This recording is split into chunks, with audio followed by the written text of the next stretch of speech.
வணக்கம். உங்க குடும்பத்தோட எதிர்காலத்த பத்தி நீங்க எப்பவாவது யோசிச்சிருக்கீங்களா? அப்படி யோசிச்சிருந்தீங்கன்னா, டெர்ம் ஆயுள் காப்பீடுங்கிற ஒரு சூப்பரான பாதுகாப்பு கவசத்த பத்தி நீங்க கண்டிப்பா தெரிஞ்சுக்கணும்.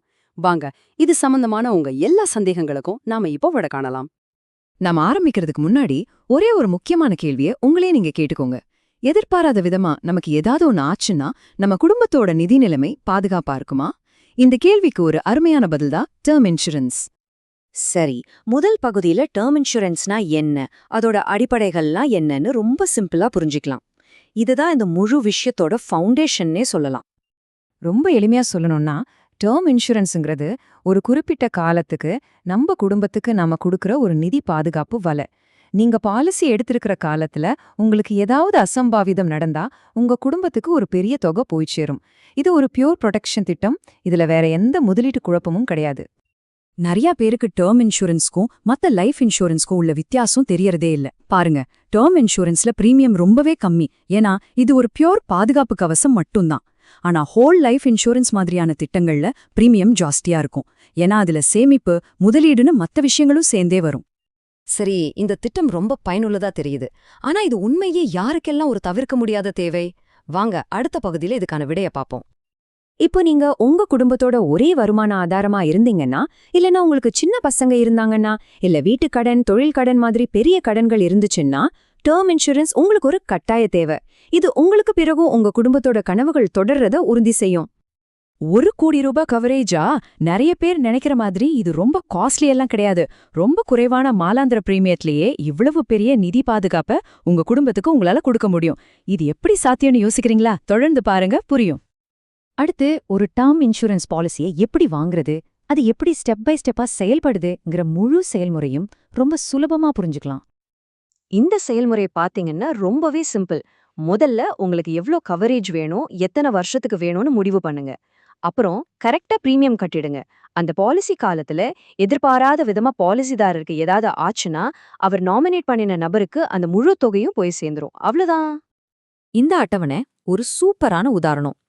30 வயசான புகைப்பழக்கம் இல்லாத ஒருத்தருக்கு ₹1 கோடி கவரேஜ்க்கு மாச பிரீமியம் எவ்ளோ கம்மியா இருக்குன்னு பாருங்களேன். சின்ன வயசுலயே பாலிசி எடுத்தா பிரீமியம் லைஃப் லாங் கம்மியாவே இருக்கும். இது ஒரு பெரிய அட்வான்டேஜ் இல்லையா? ஒரு பாலிசியை தேர்ந்தெடுக்கும்போது வெறும் பிரீமியத்தை மட்டும் பார்த்தா பத்தாது. சில ரொம்ப முக்கியமான விஷயங்களையும் நம்ம கவனத்துல வச்சுக்கணும். உதாரணத்துக்கு, இன்சூரன்ஸ் கம்பெனியோட கிளைம் செட்டில்மெண்ட் ரேஷியோ, அதாவது வர கிளைம்ல எத்தனை சதவிகிதம் சரியா கொடுத்திருக்காங்கன்னு பார்க்கணும். அதோட நாம சேர்க்கக்கூடிய கூடுதல் பலன்களையும் தெரிஞ்சுக்கணும். உங்க பாலிசியை இன்னும் ஸ்ட்ராங்காக்க ரைடர்ஸ்னு சொல்ற கூடுதல் பலன்களை நீங்க சேர்த்துக்கலாம்.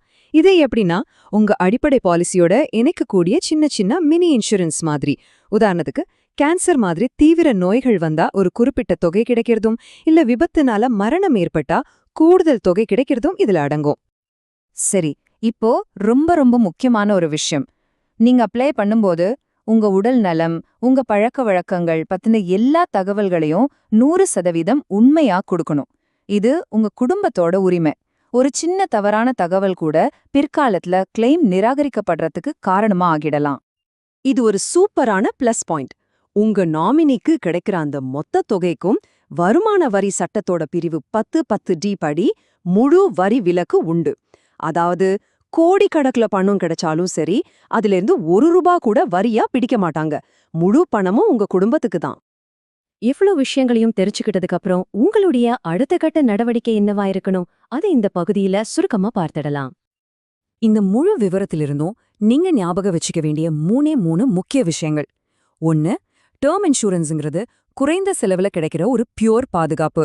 2, உங்களை நம்பி ஒரு குடும்பம் இருந்துச்சுன்னா இது ரொம்ப ரொம்ப அவசியம். 3, அப்ளை பண்ணும்போது நேர்மையா இருக்கணும். இது ரொம்ப முக்கியம். கடைசியா இந்த ஒரு கேள்வியோட முடிச்சுக்கிறேன்.